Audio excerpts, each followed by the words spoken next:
Everyone, and welcome to this week's Agile London. Thank you straight away to everyone that's joined this evening, and a big thanks in advance to our three speakers, who I will introduce shortly. Just to remind you, I know some of you probably get a bit bored of hearing me say this, but you know, there's a lot of new people that do join each week as well. Just a couple of house rules. If I can ask that all of you remain on mute throughout the whole session. And can I also ask that if you have any questions, and I do actively, you know, request and encourage questions, please privately mention them to me in the chat at the bottom of your screen. Please be clear to which speaker you want me to ask the question to, and please be really clear with your question, because I do often get questions which, you know, actually might be a little bit above my my knowledge level, and you know, put them in layman's terms for me and help me out. So yeah, as I say, if you could just stay on mute for the event and put your questions into the chat at the bottom, and I will ask them to the speakers at the end. The reason we do this is, you know, everyone on here has joined to listen to our three great speakers this evening, so I like to sort of maintain the fluidity of the event. And often people want to hear me ask the question so they can hear the question clearly, and then give the opportunity to our speakers to answer them as well. So I've been looking forward to this one. We have got three speakers tonight. We've got Tim Robinson, who is a transformation coach at Tesco Bank. His talk is Corpulent Coaching. We've got McLaren Wallace, who is our Director of Psychology at Litha Group, and his talk is a continual process of becoming. And returning, we've got Scott Seivwright, who's an Agile Coach at NatWest, and his talk is on what I learned about running an open space meeting. I believe it's in a large bank in times of COVID. I think I might have had a spelling error on the meetup page. So I'm going to hand you now over to Tim. In this talk, Tim talks about how lessons from Agile transformations gave him his life back. Tim, do you want to just share your screen, and then I'll hand straight over to you. Awesome. Excellent. So hopefully people are seeing my screen now. That looks great, and you sound good. Off you go. Thanks, Brilliant. Tim.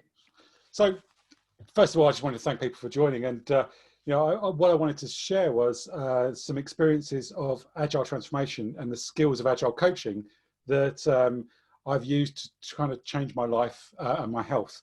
So the reason for sharing my story is to hopefully use it as a parable to help explain organizational change. And I just want to put some context around it. So I've told the story a few times to friends, you know, some people are on this call now, and they've encouraged me to tell it to a wider audience. I'm used to talking at meetup groups, but I'm finding this a very different experience because I'm using my personal journey, and it's pushing me way outside my comfort zone. So you folks are the first people that I've done this to, and it might be my last. So I'm working through some notes, and I'll be using mostly some kind of scripting and notes to try and get me through this. So hopefully you'll bear with me. So I should probably start at the beginning and say, you know, how big was I? So I used to be 26 stone. If we've got any kind of Europeans or metrics, that was 166 kilos. Any Americans, 364 pounds. Any Arctic explorers, I used to weigh about 15 emperor penguins. So to put it in some context, there's a lot of emperor penguins.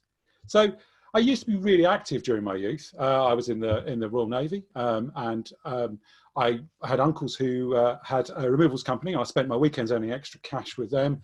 I'd run 12-hour shifts doing business moves. And one day I just couldn't keep up. I knew something wasn't right with me. So I immediately, after 11 months, went to my GP. So typical bloke. And one message I really would love you to take is, if you're not well, go and speak to someone. Don't be like me. So I was diagnosed as a diabetic. And yeah, that was really devastating. And part of the reason why it was devastating was I had a very misspent youth. Part of the reason for joining the Navy was a misspent youth. I'd been to 2 different war zones in the Royal Navy, and I was going to die from a bacon-inflicted injury, which really didn't sit well with me. So I tried every diet you might imagine, and I only ever got bigger. And the problem was that being diabetic meant I lacked energy to get into the gym. Insulin is a hormone that helps to create body fat, and my body fat, and my body wasn't using insulin well. So to compensate, I was creating more insulin, so it became harder to lose weight. So it was a horrible vicious cycle. So I wanted to put that into context from a business perspective. So when I look at businesses, like me, businesses have spent decades getting to where they were, not through bacon, but through other things.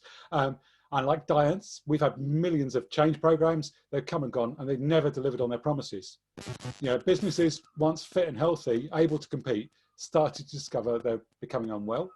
And once again, like me, they don't necessarily want to face up to a diagnosis, so it's easy to put off seeking help. And culture is self-sustaining. So the way the system reinforces itself is a negative feedback loop. And we can see that from toxic cultures that drive these behaviors. So I wanted to say, you know, over the last few years, my dad, he's the one on the left, as you look at that, just in case you're wondering, has had 3 serious heart attacks. He's lost a leg to diabetes. He has neuropathy in his hands, so he's got very little feeling, and he's mostly blind due to diabetic retinopathy. So all of those things happening to him weren't enough to trigger change in me, even though I was heading exactly down that same route. I kind of have to have my eyesight tested every year. I had the start of neuropathy in my hands. I had a ingrowing toenail removed early to avoid any possible infection and to stop losing a leg. I was on diabetes medication, which made me feel terrible. Hopefully there's nobody with type 2 diabetics taking metformin in the call, but if there are, they probably understand it. And I had to take statins daily for cholesterol. So that really changed for me when my dad came to stay for a week. We're not really a close family. We like our own space, but he came down to stay for a week. And I was pushing him in his wheelchair through Swindon shopping outlet. We're talking about memories of climbing trees together. And I had an active childhood, and he was a good father. And we used to swim in the river together and a whole bunch of these things. And I caught a reflection in the window of me pushing the wheelchair. And I could just see a future where my son was pushing a chair with me in it. And that was a real kind of pivotal moment for me. I knew I had to do something and it had to land. And I knew that I tried every diet and I tried exercise, and it couldn't work for me. Exercise couldn't work for me. And I tried every diet under the sun, and it wasn't delivering the need. So I knew I needed help. But unlike every other kind of previous experience, I now had access to agile coaches. I had a world of different professional coaches, agile coaches, and a whole load of experience to bring to bear. Too many to call out. There are actually people on this call who have been instrumental in my change, and I thank them. And I'm really lucky to be part of a community who are hardwired to help people out. So I think it's great, and I just applaud us as a community. I thank you. So I was in one particularly useful coaching session, and we were reflecting on something we'd learned in an IC Agile coaching course, which was about cultural change. So what this was saying was that we can't directly change culture. Culture was the sum of behaviors, and the best lever for behavioral change was structure. So in this model of leadership, leadership's job was to change the structure and to iterate it. So I guess for me, I'm my leadership team, and I need to work out, how do I affect structure so that I can change my behaviors and ultimately my culture? So in doing that, in another coaching session, we were kind of joking about, how do you change structure for people? We said, well, I could move to a 20-story housing block with no lift, and every time I want to go home, I have to walk up 20 flights of stairs. Oh, okay, yeah, that's a structural change. Or, hey, Tim, you could wire your jaw shut. Yeah, okay, that's a structural change as well. Interesting. But we were going down this thing. But I knew that from my previous change attempts, the problem was never in starting. I needed to be able to finish. So what did that mean for business? So there has to be a trigger for effective change, and it has to be authentic, and it has to be understood by all. Drip feeding of problems sometimes isn't enough, even when they're really big warning signs. You see banks have been fined repeatedly, for example, and they still haven't kind of made that jump to really changing. Knowing how you've reacted in the past does give you an opportunity to think how you'll likely make something stick. I knew that diets were not working for me. I knew that that was not the path for me. And I knew that I physically couldn't do more exercise because of health problems. You might need to be braver than you think and to ask for help. and it's a hard problem to admit. And I absolutely, we'll hear from Scott. Scott's a big champion and supporter of mine. I really thank him daily for the coaching that he's given me. But there are a bunch of other people, and going to people and saying, I've got a problem, is a massive, massive step forward. And part of the reason why I feel really self-conscious talking to you today. Effective cultural change requires structural changes. If you want to see different outcomes, you're going to need to change a lot about how things get done, but you don't have to do it in one go. So that's something to remember. At that time, I was listening to Audible on my commute, and I was backwards and forwards all the time. I was listening to a Stephen Fry book about ancient heroes from legend. I can't do a Stephen Fry impression, but I think the line was something like this, and I'm going to read this out. As he was sailing, Ulysses wanted to hear the siren's song, although he knew that doing so would render him incapable of rational thought. He put wax in the ears of his men so that they could not hear, and had them tie him to the mast so that he could not jump into the sea. He ordered them not to change course under any circumstances, and to keep their swords upon him, and to attack him if he should break free of his bonds. So I later discovered this was called a Ulysses contract. It's a freely made decision to bind yourself to a future outcome.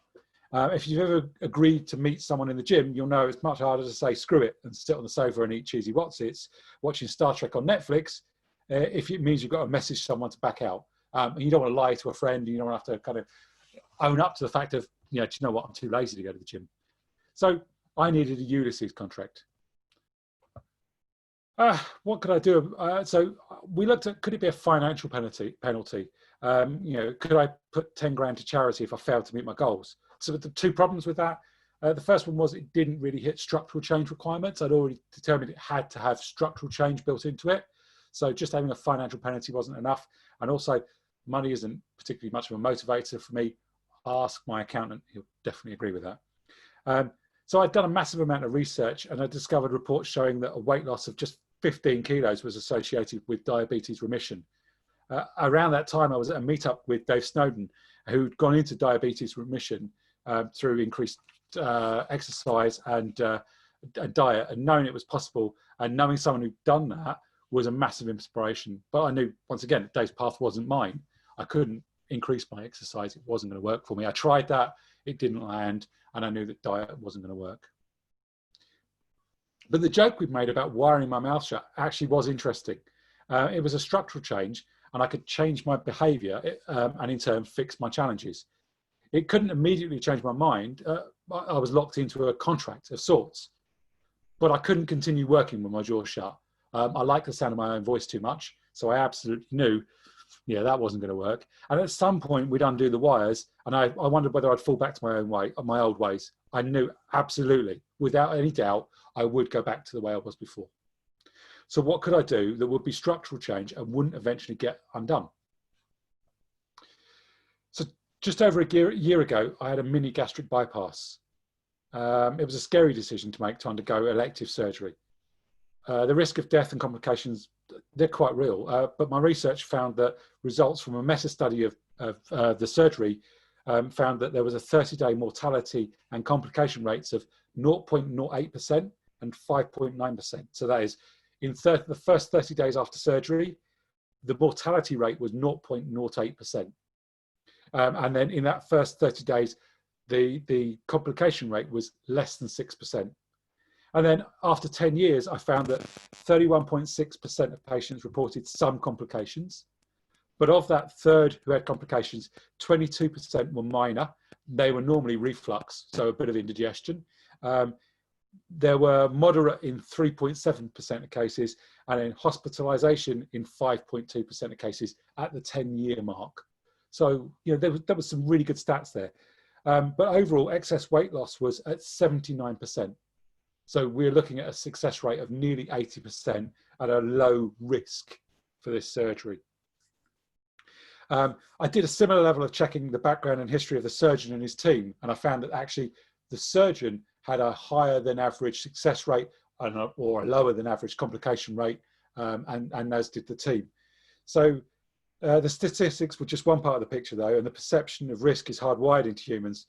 From our earliest ancestors, survival was based on a level of cautiousness, right? So we tend to focus on the risk as opposed to the reward, and that's a natural bias. So it was a difficult decision. But I was back at work in 2 weeks, and my diet was changed permanently due to having this new tiny stomach. As you can see there, my stomach is actually 100 grams. So I eat little and often. It changed the way I could eat, just small bites. And because the amount I had to put in was so limited, I had to focus on value. My doctors have said you need a high protein diet, so it meant that I had to prioritize protein-rich diet to eat. I couldn't stuff myself full of stuff. But also, because my digestive tract had been rerouted, it meant that things were dropped into my bloodstream so much quicker. So if I ate something which was high in sugar, I had a massive spike in blood sugar, which made me feel dizzy, lightweight, nauseous. It also turns out that if I drink alcohol, that's also dumped in my bloodstream instantly. I found that out on a client meeting on one gin and tonic when I was wasted. That was an interesting day. So yeah, highly recommend not drinking alcohol with clients. One gin and tonic, I was destroyed. I also have to take vitamin supplements for life because of the way this works, but that's a small price to pay for me. So it was interesting, actually. I made a note of this. When I wrote this down, I wrote all of these things in present tense. So I wrote that I was fat, I am fat, rather than I was. And we'll talk about some of the statistics as well in a second. So what did that mean to business? Change needs to affect structures, as we talked about. If we want lasting and systemic change, we have to change the structures that support that. Changes need to be based on knowing the history and constraints and tailored to individual needs. There isn't an off-the-shelf change platform. And if people think they can pull something off the shelf and go, that's your organizational transformation roadmap and plan, they're probably wrong in my world. You can argue with me later. I'll expect something in the comments. I understood the risk of change, and based on the data for the surgery and the surgical team, I could evaluate the risk. So there's a question there. How can we help organizations to better understand the risk of change and who is supporting them on that transitional journey? And one of the notes I wrote down was having a bunch of certifications after your name supporting a team might not be the best measure of success. My surgeons had statistics which showed how successful they've been in the past. So there's an open question there. Successful transformation. So I just wanted to say that, for me, I wanted to look at the measures of success. I don't know if you've seen this before, but I looked at this in terms of me as the primary measure, and then there were others as a secondary measure. There were outcomes and outputs. This is a really good way of looking at value-based decision-making. I mean, everybody's seen a 2x2 grid, but in this case, I looked at this top right-hand corner. What was I looking for? Remission from my type 2 diabetes, reduced reflux, so acid reflux, and better sleep. And then output, well, I wanted it to be smaller. I wanted to be happier. I wanted to reduce my cholesterol. For other people, I wanted to have a better quality of life. I wanted to be able to do things with my family. That was super important. I wanted to have a longer life. I wanted to live longer. And I wanted to be better looking. It's important, partially. So in terms of results, so type 2 was in remission within the first 90 days. So pretty much immediately. Better health over the last year. I've had more energy. I'm still not sleeping. My insomnia has not been fixed. My quality of life is much better. We'll talk about that a little bit more in a second. I'm on track to live for about another 10 years, I think. My waist size has gone from a 46 to a 32. I'm not particularly happier, and I can take some lessons away from that. I'm not really going to talk about that so much here, but mental health probably isn't related to being fat. Fat is probably related to mental health, but that's an interesting thing for me. And I'm clearly better looking. You haven't seen me in the past, but I'll show some pictures of that. So that's an empirical measure. So successful transformation. Oh, I need to go back a slide there. So this was me and two of my bestest friends. We'll hear from Scott shortly, who's also on his transformational journey, and Martin Burns, who's deeply missed. Anybody who knows Martin will know what a character he was. This photograph was taken to highlight the optimum shape of an agile coach. Just to be clear, 3 fat men with goatee beards wearing glasses. This is quite obviously evolution's answer to agile coaching. just to be clear. So if you aren't fat with a beard and wearing glasses, you're doing it wrong. This is kind of me now, a much slimmer version of me. This was me, getting my life back. I was up in Scotland with my family. We went whitewater rafting. Look at me, I'm a hero. Look how good I am. This was 3.5 seconds later, just to prove I'm not great at whitewater rafting, but I could do it. And I couldn't have even got in that raft 6 months before. I was absolutely exhausted at the end of it. I've still got a long way to go in building my stamina, but I wouldn't have even contemplated doing that as an activity. And then metrics, I just wanted to kind of call those out. So as much as it's not useful to read through these things, I just want to kind of say that my body fat has basically halved from 37.5% to 18.6%. BMI from nearly 40 BMI to 23. Weight 130 kilos to 76 kilos. Waist 46 to 32. All of those are great metrics. You can see my weight loss. Would anybody like to guess when I had my surgery based on that graph and the weight loss that I've had? This is actually quite a compressed timeline, and my weight loss has plateaued quite nicely. I am sticking around 75 to 80 kilos, and I'm quite happy with that. It wasn't, my success goal was not to be skinnier. My success goal was to fix my health challenges and issues, and I've done that. So this is a great metric, but it's not the outcome that I was looking for. It's an output. I've also put in there about HbA1c. HbA1c, for those that don't know, is a rolling 3-month view of your blood sugar. And right here, you can see I'm in the optimal zone for my blood sugar on that rolling 30-day thing. So diabetes is talked about in terms of remission, not reversal. It's like kind of cancer. Cancer will go into remission, and you might spend the rest of your life in remission. In all likelihood, I will, in later life, have type 2 diabetes again, but I've put that off maybe for many years, which is a great place to be. So what did that mean for business? I had measures of success. I used data to ensure I was on track. Not all of the measures have been met. So my hypothesis didn't hold true. As we said, my insomnia wasn't caused by weight. So for anybody who's interested, I'm using CBT to learn better sleep methods. I put in there, not CBD, that's a whole other getting to sleep tool. I might investigate that later, who knows. And I celebrated success by taking my family away and doing stuff, but I recognized I was still on a journey. So I just wanted to kind of bring that to an end, and I wanted to call out the important points that I really want you to take away. If you don't feel like yourself, see a doctor. Really important. It's got nothing to do with Agile. It's got nothing to do with change. Don't be the typical middle-aged white bloke like me who's invincible. Go and see someone if you are not well. Change needs a catalyst. Change that lasts must involve structure. Changes should include a Ulysses contract if you're going to make them stick. Otherwise, you potentially will fall back to those old ways of working. Data drives decision making, and data determines progress and next steps. So that was really pretty much all I wanted to cover. And I know I've gone through that far too quickly, but that's my nervousness coming to the fore. I apologize for that. I'll hand back over if that's okay. Tim, thank you very much indeed. That was very, very good. I'm sure everyone on this call, I'm seeing many people applaud, really, really valued your honesty there. Well done.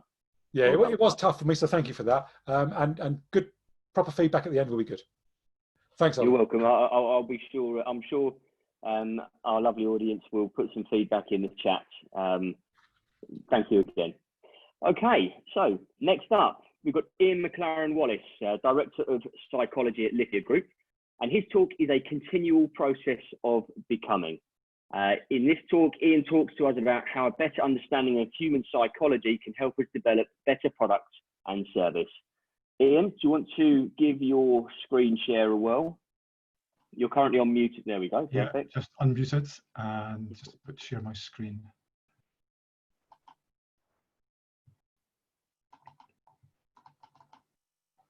So can everyone see a picture of a brain? That's good. Yeah, you're sounding good, and the screen share is good. Over to you, Ian. What I'm going to talk about in the next 15 to 20 minutes, unless I get completely carried away, in which case Alex will rein me back in with his shepherd's crook, is just a different way of looking at human behavior and human psychology.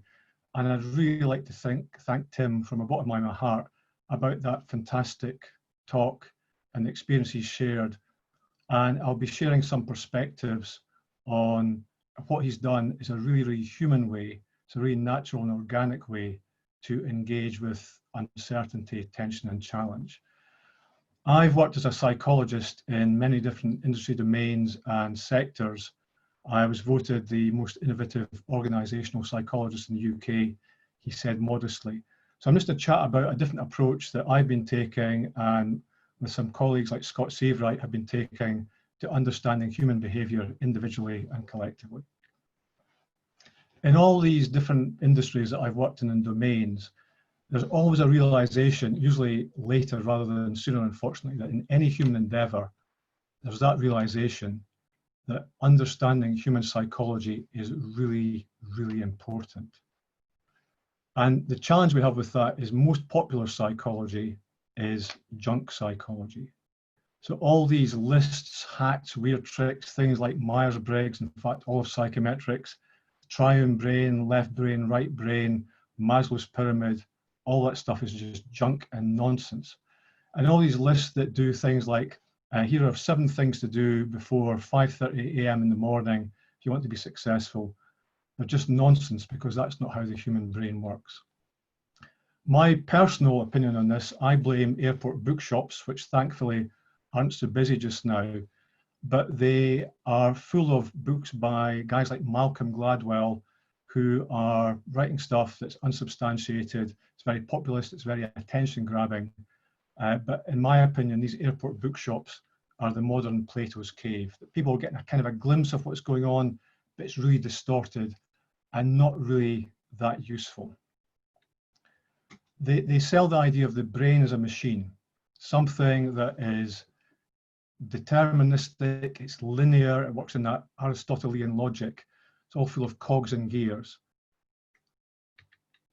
And the challenge with that is, this is an evolution of Conway's law from '67 from Melvin Conway. If you think of your brain as being mechanistic and linear and deterministic, that's kind of what you'll do at work. That's how you will view the workplace. This has continued, unfortunately, into the idea of the brain as a computer, that all you need to do to perform better is somehow update your software or clear your cache or add more RAM, and all that nonsense from things like NLP, that's neuro-linguistic programming, and not natural language processing, which is actually lovely, but neuro-linguistic processing, all that stuff from Bandler and Grinder doesn't really work, and it usually ends in tears. So how can we get out of this modern Plato's cave and achieve a better understanding? What's a better source of understanding? So for a long time now, over 100 years, but more intensively in the last 10 to 15 years, people have realized that the brain's not a machine. Your brain is a living organism. It's a process rather than a thing. Your brain simulates the world. So that's what your brain does. This is why humans are so successful. We create simulations of the world in our brains. So we use our 100 billion neurons and our quadrillions of connections to create a simulation of the world. And it's not a matrix style simulation. We're actually modeling the world so we can make sense of it and engage with uncertainty. So your brain is an organic, non-linear simulator. It's not a mechanistic linear predictor. This is Frank Rosenblatt in the 1960s trying to make one. This is the first piece of AI, the perceptron. It didn't work that well. So your brain is a simulator rather than a predictor. And the simulations that we run, the non-psychological term for them is stories. We are continually running stories. Everyone on this call just now is running these stories, mainly unconsciously. And that's the challenge with engaging with these simulations, with these stories. That as George Lakoff, Stanislas Dehaene, Benjamin Libet demonstrated, 98% of our stories run unconsciously. most psychology attempts to engage with that 2% of our conscious awareness, but there are other ways to engage with the unconscious parts of it. So the thing that I originated, one of the things that I have made just through working with clients, working with organizations and individuals, is a conceptual edge, and it's called the human edge. And it's really accessible, really immediate, and here's a little diagram of it. So if this was to scale, this line would be right up at the top of the screen, 2% on top, 98% below. But to make it easy to work with, the lines across the middle. So there's an edge between, excuse me, our conscious awareness and unconscious awareness. There's also another edge involved because we are simulating the outer world from our inner world. So we have an inside and an outside. And you may think, oh my goodness, not another 2x2 matrix. That's done to make it a bit familiar, but also this is really dynamic, as I'll start to demonstrate here. So the process of consciousness and unconsciousness is generative rather than prescriptive. So what that means, that the classical psychological view from things like John Boyd's OODA loop is we observe the outside world and then make judgments on it, make decisions and act.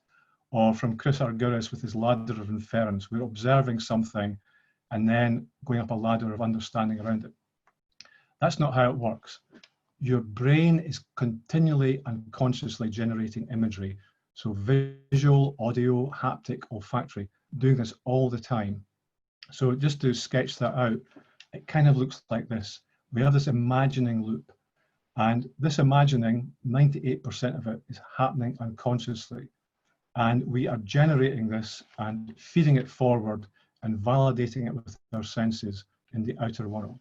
So as far back as 1911, the Scottish neuroscientist Thomas Graham Brown stated that the function of the senses is to modulate internally generated imagery. And latterly, guys like Anil Seth have been confirming this. So this is how your perception works. It starts from the inside, you feed forward and you validate it. And it's non-periodic, it's largely deterministic, it's non-linear, but it is a flow.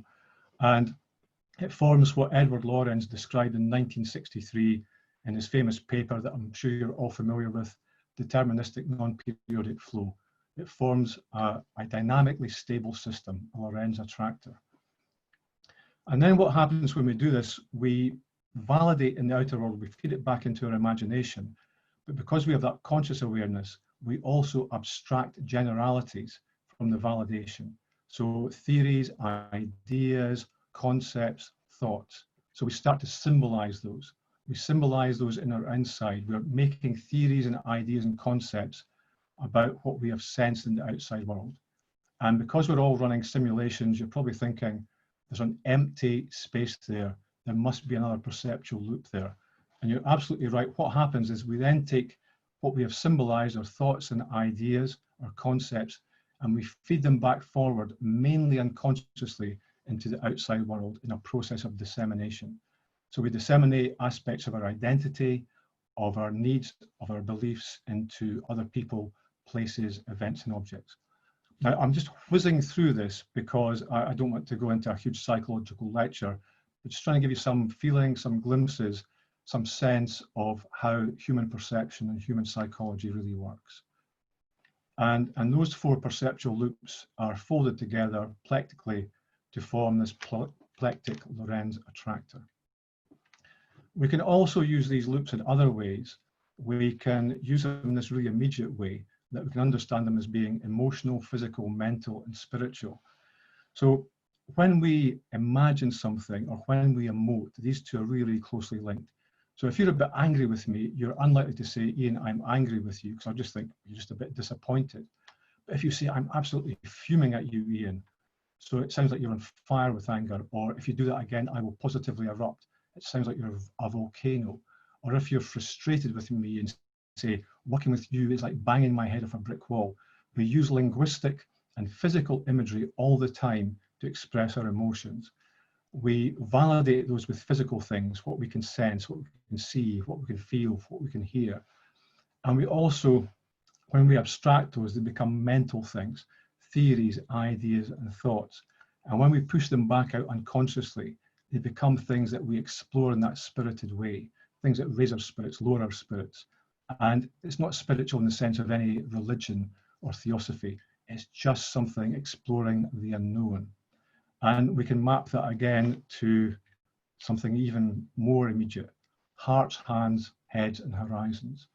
So we feel with our hearts, we sense with our hands, we think with our heads, and we explore with the horizons. And in that, just even working with these individual loops, sometimes you're trying to work out something that's to do with your heart, as Tim was talking about in his amazing talk, and you're trying to use your head to do it, and it doesn't really work. And you have to get into your heart, into your emotions, understanding what you're imagining, what's going on there, to actually do something with it. It can also happen when we try and work too logically with something, when we're just using a couple of the loops there, when we're just looking at things that are really conscious, so theories and senses. And until quite recently, until the 19th century, the word psychology meant the engagement with the soul and spirit. That's the original Greek meaning of psyche, is soul and spirit. And it wasn't until the late 19th century that psyche actually came to mean mind. So anything psychological, if you ignore the soul and the spirit in it and try and just solve it logically, it doesn't usually work out that well. We can also go the other way. We can have what Tim's been describing here as that Ulysses contract, what's happening emotionally and spiritually below the surface. We can do that, but as Tim showed, we really need to look at the data, look at the facts above that.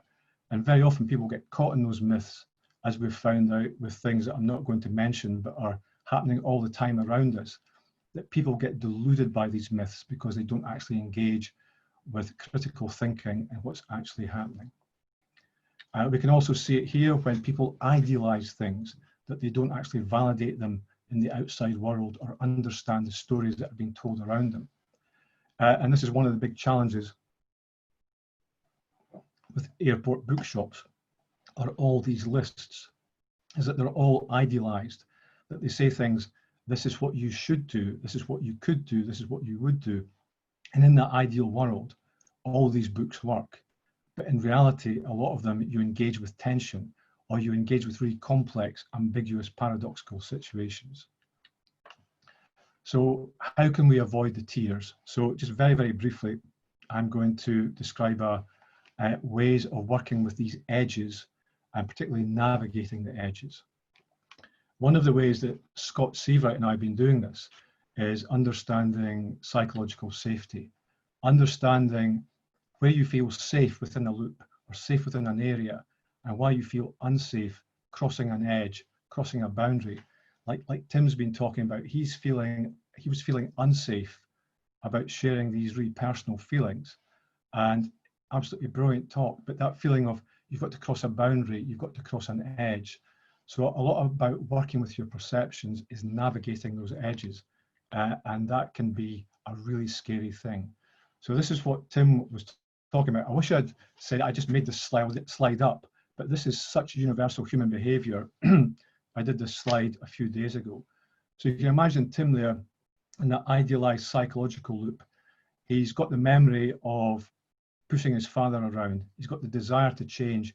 He can imagine himself thinner. He's thinking of a structure that he can use to change his behavior. He's thinking of what resources he needs, and he's analyzing all the data from that. But there's a challenge with this, is crossing those edges, crossing those boundaries, and navigating them successfully. And this is how we feel. We feel it's precarious. We feel it's risky. We're not sure if it's going to work. We're not sure if we can actually get through that journey. So navigating the edge, there's always a gradient across an edge. There's always a gradient as we cross that boundary. We feel like we're pushing against something, or something is pushing against us. And there are various gradients. It might be an authority gradient. We might feel that someone has the authority to say yes or no to us. Or we might feel we need the authority to do something. It can be a status gradient. We can feel that someone has higher status than us, so they can prevent us from crossing that boundary. We can feel that we are a nobody, that nothing's really going to work for us. There can also be a belief gradient. We can believe that we're not good enough. and the classic imposter syndrome, or we can believe that we're too good in Dunning-Kruger. And there can also be inverse gradients, where we believe, we feel, we think that we're no good at something, and other people thinking you're absolutely brilliant at doing that. So working with these gradients, identifying these edges, understanding them, engaging with them, and navigating them becomes really, really useful. So in summary, this sounds like a platitude, but it's really powerful to remember we work better as humans rather than as machines. So if you remember that we are all human beings with our frailties and failings, but our brilliance and amazingness, we work better that way rather than just thinking that we are a cog in some corporate machine. Our brains are organic, non-linear simulators. They're fabulous things. They can engage with ambiguity, with paradox, with complexity, and they can help us navigate that. So rather than doing it in that mechanistic, Aristotelian, logical way, by actually understanding that we're simulating the world and we can understand our perceptions of it and engage with those perceptual edges, we can really make a difference. We use our nonlinear simulations to make sense of uncertainty. That's why our brains have evolved. They're really, really good at making sense of uncertainty by continually running simulations of it. One of the challenges we have in crossing those perceptual edges is we can get stuck in our stories. So Tim had that story was that he was just a big guy, and then he decided to change that story. He changed those simulations he was running. It's an iterative process. It's based on error rather than failure. Failure tends to be pass fail. It's binary. It either worked or it didn't. How our brains work is they work on error.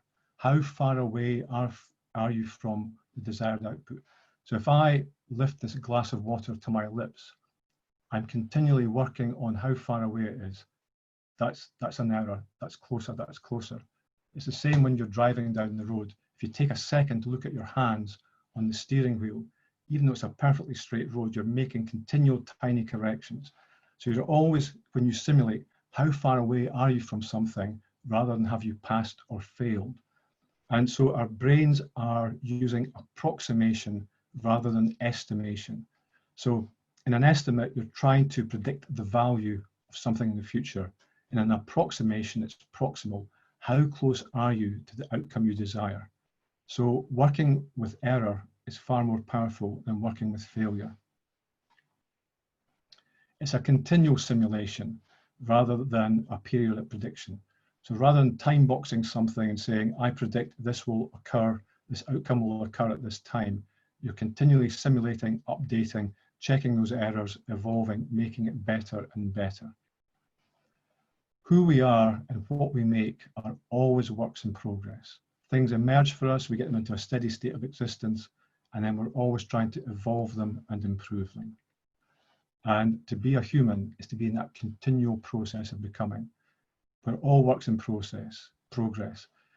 We've been people, we are people, and we can use that experience and awareness, use our perceptions to become people.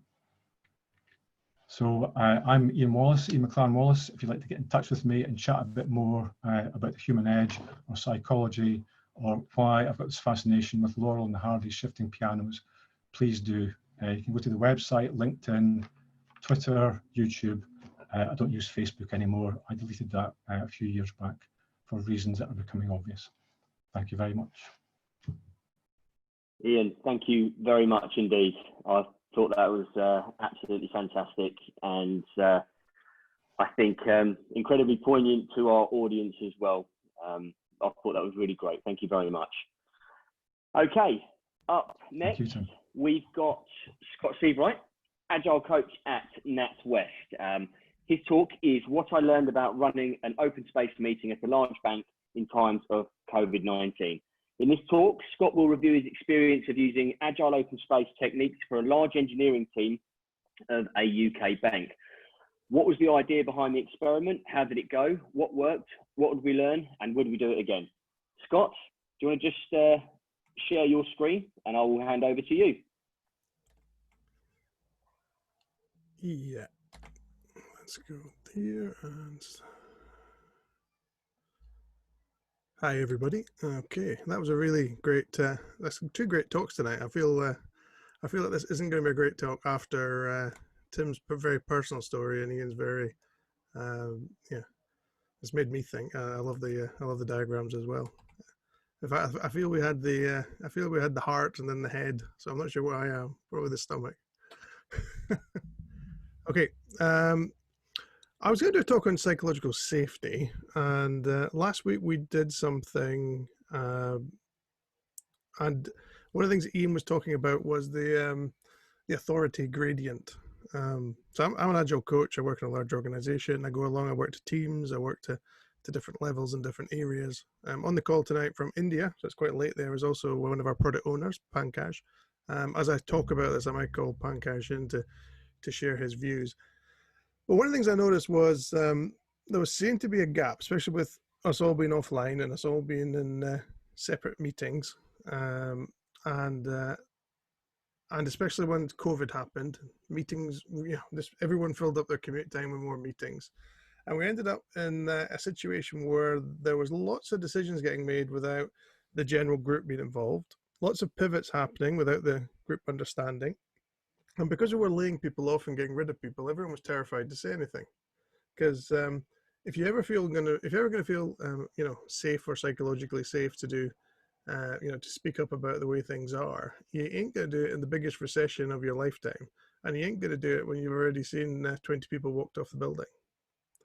But what this was leading to was microaggressions, and lots of people using the term "they" about the leadership. So we want to be agile, we want to have a flat organization, but they are making the decisions, and they don't know what the problems are, and what are they going to be doing at the next contract renewal, and why did they let those people go? So I had one of the things I like to use is the physician's model. So physician's model is you get some people in and you talk about what you're seeing, and then you'll have a little bit of a discussion, and then you come up with a prescription. So I'm very lucky to work with two great coaches, Deepa over in India and Robin in London. And Robin and Deepa and I had a chat, and we talked about this, and they were seeing the same things as well. They were seeing, frustration and people being isolated and just kind of unhappiness. What I was working out was that this is really more related to empathy as well. Usually when I hear the words they, I always think there's an empathy group there. There's also an in-group bias because they aren't us, so they aren't equipped to know the information. They aren't there for the customers. They aren't there. So one of the things I went to the leadership team and said, I'd like to run an open space I'd like a session instead of the town halls, because at the moment we're doing town halls. The town halls are all top down, so we'll tell you what we're doing and we'll tell you what we're hitting, and the town halls just took ages, and all the leaders talk too much, and that's Pankaj will laugh, but that's when I took my Tibetan brass prayer bowl into it, and if anyone took too long, I just gonged them off because it was getting too long. But for an hour and a half every Friday, once a month, for us to sit and just listen. It wasn't engaging. It wasn't breaking any silos down. It wasn't allowing talk to happen. It wasn't allowing listening to happen. So I went to the leadership and I said, I think we need to do something here. And the leadership said, where's your data?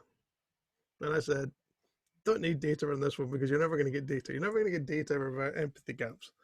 And then I just kind of, because Ian and I know Ian's been showing me a little bit of his book that he's writing, and especially a little piece he wrote on McNamara fallacy. So I just immediately shouted out, McNamara fallacy, you'll never get all the data. And you're only working from the data you've got. So they knew they had a problem because the engagement surveys weren't very good.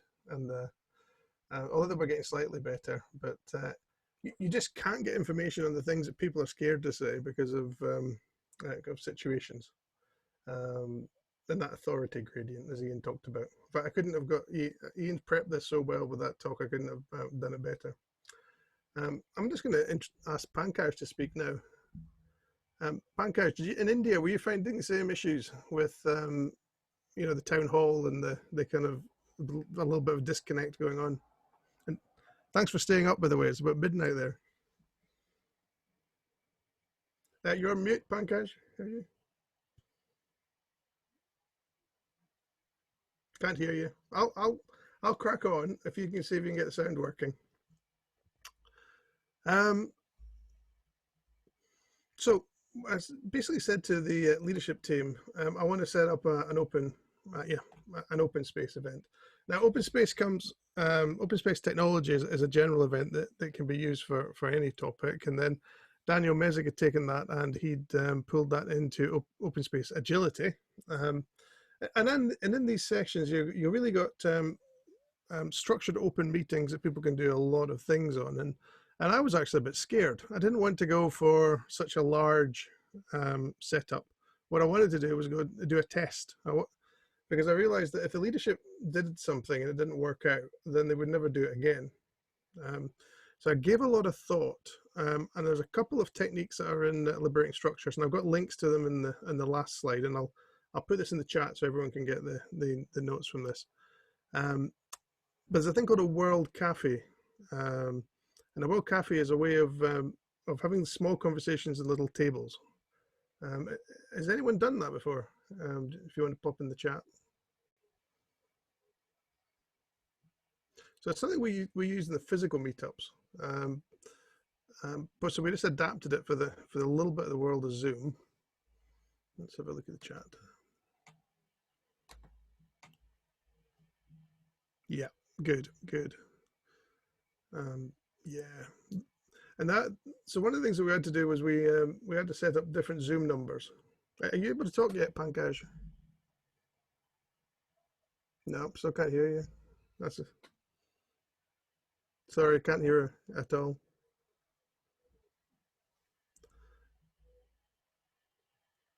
Okay.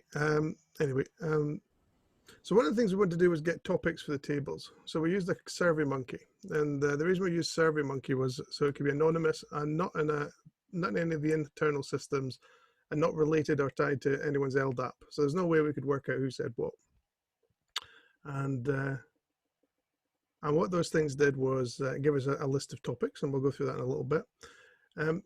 Each of on the tables, we put a facilitator and a leader. So each of the leadership team were at a different table, and we picked topics that kind of related to the kind of areas and the things that they were interested in.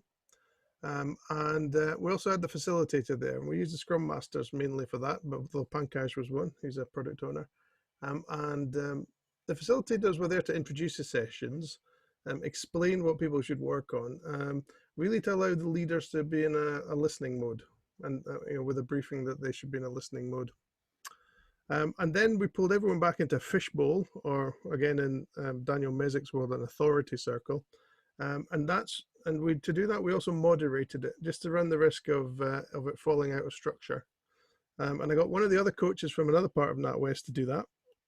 So there was no favoritisms, no ties or anything. And again, a lot of psychological safety in that moderation, because there was nothing could happen to that coach. And then from that, we kind of built a backlog of things. Yeah, so everyone's got the idea. Here's the questions we used, which is just for the anonymous input bit, which is let's talk about. Which is really just asking people for things to talk about, and again, completely anonymous. And we've got some fairly open stuff from, well, I won't mention them on the call because it is being recorded, but some passive aggressive stuff came through on that as well. But on the whole, everything was constructive. A lot of the usual topics you'd expect.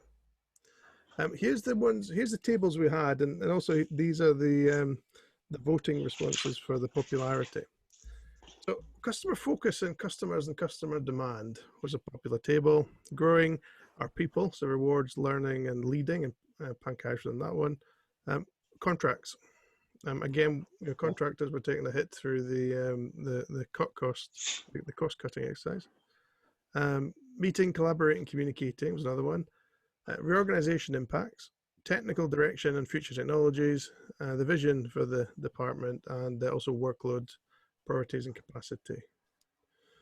So each of the leaders went on there, opened up their Zoom account, and then people could go 15 minutes onto each table and go around it. And And that really meant they could self-select their own journey. And it also didn't mean there was a large burden on whoever was running Zoom to allocate people to tables. So we did some evaluation of it. I think and it was a really successful thing. And everyone came up to me, that I've had every meeting since, and said it was great. When I said to Alex I would do this talk tonight, we weren't sure how it was going to go. So I knew I'd be here to talk about something. I wasn't sure if I was going to be talking about something that was popular or something that would be a disaster. But sometimes you can learn from disasters, or as Ian would say, error is not failure. But certainly from the leadership team, and you can see there, out of 37 respondents, 5 thought that improved their view a great deal, 15 a lot, 8 a moderate amount. So really positive stuff there. So they really liked the leaders for doing this, and I think that's the key for doing this again. The leaders were terrified that this would go wrong. No one wanted to be seen as holding an event that didn't work. They knew the town halls worked because they did them all the time, but they didn't know this would work. There's a bit of noise in the background. Is that Scott? It's Alex. I think you might have Pankaj now. Pankaj. Yeah. Am I audible now? We can hear you now. We heard something in the background. Oh, thank God. Yeah, it's almost midnight now. So Scott there. First, I was not, I'm not prepared. So anyway, but regarding that Word Cafe and then fishbowl sessions, yeah, it was really awesome because, as you said, monthly town halls were quite boring. And one takeaway from these sessions was collaboration between the various teams, because it was based on teams, not on team basis. So anyone can go to any Zoom room based on their interests. And then ultimate takeaway was the fishbowl, which was a kind of transparency in its own, because the leadership team was discussing the ideas and various concerns in front of everyone. So and agreeing things and taking actions to improve things as well. So yeah. So I'm hoping that at least 1 or 2 actions they materialize and benefit the group as a whole. So really good, Scott. I'm looking forward to the next one as well. Yeah. So this is an NPS score. Don't know if any of you know NPS scores, but basically they rate things in boxes from 1 to 10, and it's whether or not you would actively promote it or not. So we had, one person was in the 0 to 6, 13 people were in the 7 to 8. So they're kind of passive. So if anyone said, what do you think of that? They would say it was brilliant. But 23 people, right, in the 9 or 10, that's 23 people that will actively go and tell people. And I'm not joking. I've had about every meeting I went to, everyone said that open space was brilliant. And in the fishbowl where everyone came back, the leaders kept saying that they'd learned things, or they'd thought that the reorganization was going well, but now they're not so sure. They thought that people were comfortable with this, and now they'd learned something else. And that's really going back again to Ian's piece about the, they'd been running a simulation that everything was fine. And then when they were actually talking to people, the simulation changes. I think where the World Cafe comes in great, if you're sitting there and the first table come in and tell you something, you might think, okay, maybe that's not true. And then a completely different bunch of people come in and say the same thing, and you go, well, maybe there's something there. And then by the time the third group of people come in and say the exact same thing, you think, well, maybe my internal model isn't great. Here's some things people said about it, right? I liked having time to speak in my groups, as they were quite small, and therefore we got some good debate. The event allowed the LT to become more visible to the community, and I believe it will make them more approachable in the future. I like the openness and the way that the leadership team listened and took actions to carry things out. I also thought that was very well organized. We're able to express our thoughts with freedom. No one stopped us. We got a chance to speak our hearts. Well, being in the heart of Agile, I obviously like that one. Fast-paced and ability to speak freely. The openness, the fact that the comments were listened to rather than simply debated. Good opportunity to share a view to the wider group without potential comeback. Again, we briefed all the leaders. Nothing that's said in the meetings, you can act on or take a revenge on or anything. So the World Cafe concept, the ground rules were clear. The LT listened with intent to understand and not intent to respond. This meant the LT could fully focus on listening and understanding without having to think of an immediate response. I love this. Small cafes give a comfortable atmosphere to speak openly about things you're concerned about.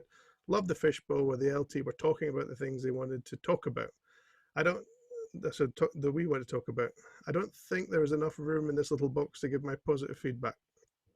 Okay, so I did an experiment. My experiment was that this would help the organization get together and work together and get a list of things that could help the relationship.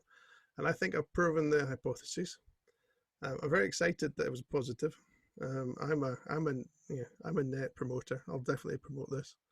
And the two books that I used to do this, one was the World Cafe work comes from the Liberating Structures, and the Authority Circle comes from the Inviting Leadership. And in the appendix there's tips for how to coach leaders, and other techniques are in the in the Liberating Structures as well, which is a great book. I really recommend it. And there's a website and an app, so again, really good for liberating structures. I just want to finish on saying a really big thank you to the leadership team, because A, they didn't have to do it. B, they were all very, very scared about doing it. They didn't say they were scared, but they were scared. And I think that kind of bravery and courage from leadership, is real servant leadership. And on that note, I'm going to stop, but and I'll copy the slides to you, so I'll put that in the chat now. Scott, thank you very much indeed. Great talk. So a couple of questions have come in. Ian, a question to you. What immediate advice would you give to somebody who could be finding things difficult during this pandemic? So an easy question to start with.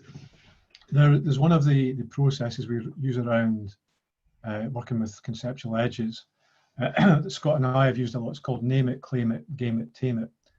And it's just a really straightforward process that if you're feeling anxious, if you're feeling tense about something, the first thing you have to do is to be able to identify it and name it. Because most tensions and anxieties, they stay in that 98%, in that mythical unconscious level, and we never actually identify why we're feeling so uncomfortable.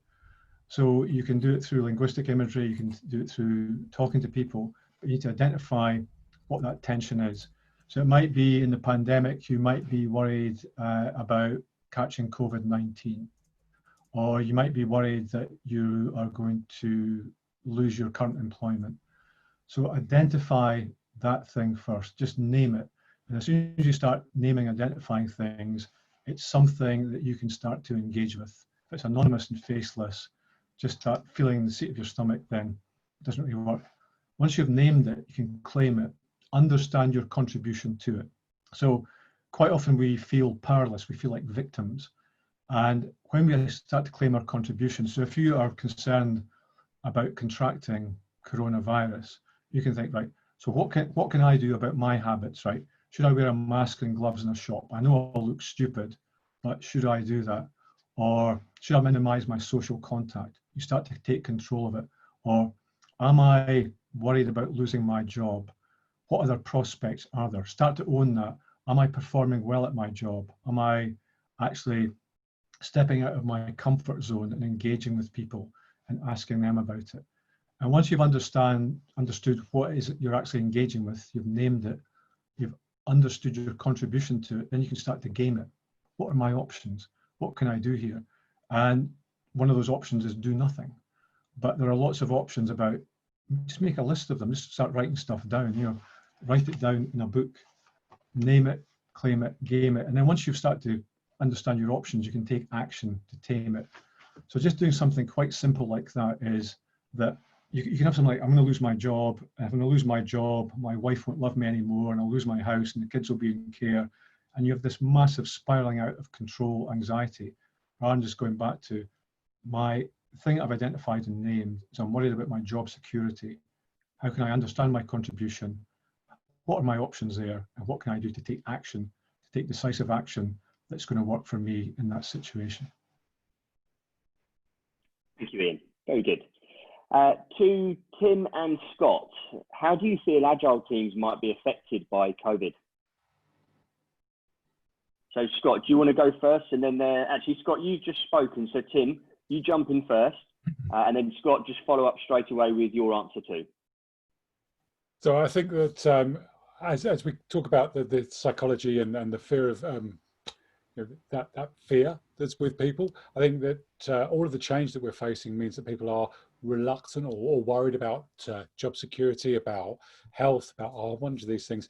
We need to be more compassionate, I guess, and show that compassion and empathy in everything we do. Also, I've been working with things, from a practical perspective. We're now pretty much all working from home. Therefore, people are being invited into our homes, and we need to understand that. I was on a call today where one of the women on the call had a toddler on her lap all the way through a PMO call. So I think we need to maybe adjust our expectations of what the new normal is. But I think Scott's probably done a lot more research into this. He's got some more insight to add. Yeah, I mean, the research is quite fascinating. The Office of National Statistics are talking about all the positive things that came out of this. One of the biggest changes I think is going to occur in Agile is a lot of the Agile leadership always said Agile teams had to be co-located physically. Okay, and I think COVID's actually shown that Agile teams don't need to be co-located. They don't need to be in the same building. They don't need to use post-it stickers, and they don't need to use visual radiators, because a lot of that can be simulated with Mural and Mira and other things. Even things like PI planning, where you'd fly people over from all over the world into a meeting, to change. There are some Agile teams out there who worked remote before and have seen no change whatsoever. But what I would say is, if you're a team that were used to being in an office and working in a non-Agile way, and suddenly you're thrust into a lot of change and a lot of flexibility, the things that you can get out of Agile, even the ceremonies and Scrum and things, are really going to help you get through Agile. And they're going to help you because they're going to keep your focus. So this daily stand-ups will help you focus and communicate. Other teams who don't have that might never speak during the day. It's going to do things in small slices, which is, again, is going to help your cognitive load, because everyone's got memory problems just now in the days. And we're also going to have show and tell, so that allows you to kind of engage further with the organizations. So all the good stuff's already in all the ceremonies, yeah. And all we need to do is just find ways to overcome the gaps and distance between us. Now's a good time, Scott. Sorry, as well, Scott. I think now's a good time to revisit a team charter, or if you haven't got a team charter, to create one, because you might have been a team who are high performing, but we've actually changed all of the fundamental underpinnings of that. So how you communicate with each other, where the boundaries are. I've got it with WhatsApp. My team are using WhatsApp, but they're using it for personal communication and business communication. Blah, blah, blah. So I'm never offline. It never goes away. So as a team, we kind of had to go, ooh, okay, if it's work, we're going to do these things through email or through Teams or through X, Y, and Z. If it's memes and GIFs, send it on WhatsApp. That's all cool. But it's a really good opportunity to really kind of baseline how you're going to work together. Yeah, and another thing that I think teams could do is we just relaunched a team with a team building that we did online. And we actually did an online team building. And I would suggest every Agile team should go and do an Agile team building now. And that allows you, again, to reset your contract and to talk about things that have changed and get that sensor data. So it's not a case of the Scrum Master simulation in his head about what the team want. Have that conversation. Thank you very much. Question to Ian. Ian, you've spoken about literature a little bit during your talk. What books might you recommend? Ian, you're on mute. Yeah, I was just being far too quiet there. Yeah, there are quite a few books, and this could lead me droning on for hours. So what I'll do is I will put together a wee list, and mainly references, just things that you can go and check out and read, and that should be really helpful, I hope. Sounds good. Yeah, I'm sure I'll put that into the meetup chat.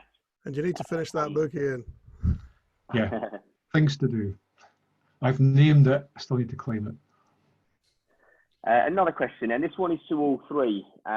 So Ian, you've just answered, so I'll go to Tim. and then Scott to follow up, and then Ian from that. So to all three of you, what positives do you feel could come out of this pandemic?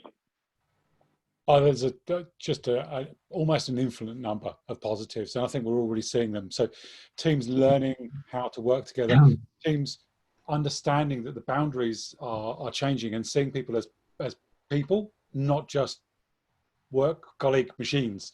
So as I said, invited into people's homes, seeing them in a different environment, it's going to be an amazing way forward. And in terms, as well as that, hopefully, I mean, I don't think we've got it right now, but I think we're going to get a much better balance between work and home life, because I think right now we're in panic mode and work life is massively overtaking home life balance. But I hope that as we learn those skills as individuals and teams, we're going to see that swinging back to a much, much more healthy balance. The ability to kind of go, no, I'm going to pick the kids up from school, or no, I'm going to give my wife a hand to load the dishwasher this morning, and I'll join a meeting later. I will handle my workload in a different way. And another positive, if you're a massive multi-billionaire who owns lots of sites for physical working, they're going to be knocked on their backsides. I don't like them. Yeah. Capitalist pigs. Scott? What was the question again? Just so I can phrase it right. The question again is, what positives do you feel could come out of this pandemic? So just to caveat that, I think there'll be some positives in the longer term. I'm very pessimistic in the shorter term. I'm very pessimistic. I'm very pessimistic for where the economy is heading. I'm very pessimistic for our government's ability to actually understand, track and trace. So I think we're going to be stuck in a bit of a holding pattern with an economic crisis for a while. And we're going to be, and that on top of, having to renegotiate most of our trade deals when, one of our trading partners won't even give us the bloody drugs for the medicine, and the other one, we just agreed to take 3 million people off them because they're taking freedom away. So these are our economic people that we're going to have to deal with. So I am very pessimistic. I think COVID is going to enable the worst behaviors of all the worst capitalists, people out there, and everything else. Thank you, Scott. Didn't answer the question at all. Yeah, I mean, you sort of answered what negatives you feel might come out of this pandemic. Have we got? I mean, could you maybe throw a few positives out there? Yeah. Well, if we go the way we're going, I'm kind of Scottish and vote SNP, so I think we'll have an independent Scotland. Can I have citizenship, please? Yeah, but we'll test you at the border. Go for it. And Ian? Yeah, an independent Scotland sounds good. I absolutely love England. There's a part of England, an enclave called Old Etonia, full of Old Etonians I'm not so keen on, and I'd like to secede from that. So if we could all do that, England, Wales, Northern Ireland and Scotland secede from Old Etonia, that would be very super indeed. I think one of the really positive things of coronavirus, it's made us far more aware of our mortality, that we are human beings, we're brains inside animals, and that physicality is very, very important for us. In the human edge perceptual loops that I shared there, they don't happen separately. Our physicality is really important for our mental health and our emotional health and our spiritual health, as Tim was sharing. So I think it makes us more human, makes us understand what being a human being is. Being isolated from other humans physically makes us understand in some ways it makes the social bonds stronger. And also what Tim was sharing there about being invited into people's homes, that idea of that people do have other lives. People are not just agile coaches or scrum masters. They've got a whole lot of other different things going on. They're whitewater rafting down rapids and doing all sorts of crazy stuff. And personally, one of the major bonuses for me is that there are a lot less people going to airport bookshops, which can only be a good thing. So can I just point out, it might well be pop psychology, Ian, you can absolutely correct me if I'm wrong, but I feel that we're kind of hardwired to look at the dangerous and scary things more than we are the positives. And Scott, just pull your head back, mate. There are positives out there. You just got to go look for them. Thank you very much. So final question, I'll put it to all three of you. Do you feel it's too early to claim that remote working is as good as co-location? Go to Scott first. Okay, I was kind of careful when I said, so I've always had the theory that co-location can be done and remote can be done, and depending on what your circumstances are, you should actually pick what's appropriate. But a lot of dogma was it had to be co-located. So I run some meetups in Scotland, and we've had Joanna Rothman in talking at distributed teams. There's not an awful lot of work on distributed teams, and just how to place them, especially if you place them across time zones, and where to, because a bit of an anti-pattern is what we've had before is teams aren't co-located, but the product owner's in London, but the team's in India, and then the communication gap and everything else. So one of the things that I would say is I don't think either one's as good, but I do think that sometimes if your problem is you want to do something that needs a lot of diverse thinking across different spaces where people can't be located, that's probably going to be a good option. And other times where you do have where you can have a co-located space and everyone is together, then that's a good option. And really pick your mode of operating depending on what you're trying to do, and not really be dogmatic about it. So so again, the answer there is, for some teams co-location is best, for some other teams co-location won't be best. But let's embrace all ways of working now, and let's not just make it like Joanna at a little ghetto at Agile 2019. Right? Let's make this a stream. How do we do this remotely? So, sorry, go on, Ian. I think it's been a really good thing. It's shown that we can work remotely. A lot of people a lot of angst and tension is caused by commuting, that you can spend 2 hours getting to your place of work and then 2 hours coming back, and there's a lot of tension along the way. So that ability to do many tasks sitting in your house, sitting in a nice comfy room, surrounded by things that you like, and feeling very comfortable and literally at home with what you're doing, is a really good thing. But I also think it's really good to have that social connection of being able to go to a space and actually share that with other human beings and pick up on all those unconscious cues, all those little clues that we tend to miss online. So I think the idea of being able to work remotely, we've proved that it works, and people were saying, oh, it'll never work. And just from my perspective, it should be down to personal preference. If you are really productive, really effective, really talented, and you prefer working from home because that works for you, that's it. If you need to be in a big, noisy, bustling office, if that's the way you work best, then that's the way to do it. So, I guess my response to the question is it too early to claim remote is as good as co-location? For work, all depends what that work is. It's terrible for table tennis, right? You kind of think about what the problem is you're trying to solve, much like, is Agile the right thing for me? What's your problem? What are you trying to resolve? I think we found out there are so many more things we can do remotely than we believed were possible. But I think we will find there are things that are still very, very hard to do remotely. I don't know what they are right now. I've yet to find something that I can't actually do remotely. If I put my mind to it, use the tools that are available. But I suspect given time, we'll find there are things that we just really can't do. Birthday bumps. Yep, birthday bumps. Cake, fika. It's really hard to do fika. Thank you. Tim, question to you. How will you distinguish between an Agile coach and a lifestyle coach? That's an interesting question. I'm not sure I've really put much thought into that before. I think Agile coaches have got an agenda. So the agenda is to apply an Agile lens to the problems that they're being asked to look at. Whereas a lifestyle coach absolutely would be looking directly to that person to completely own their solution. I am not a professional coach, so I don't feel particularly equipped to answer the question well from a coaching perspective, but from an Agile coaching perspective, as I transition from a coaching mode to a more mentoring or advising phase, I am using a tool set which is agility. Whereas as a personal coach, I don't know that I would have a tool set which was specific to a person. Thank you.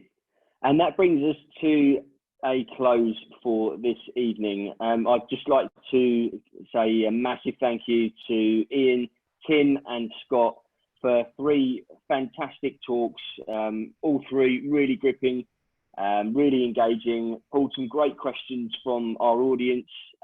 So thank you very, very much. We, you know, from Agile London, and I'm sure on behalf of all of our audience, we really appreciate you speaking tonight. So thank you.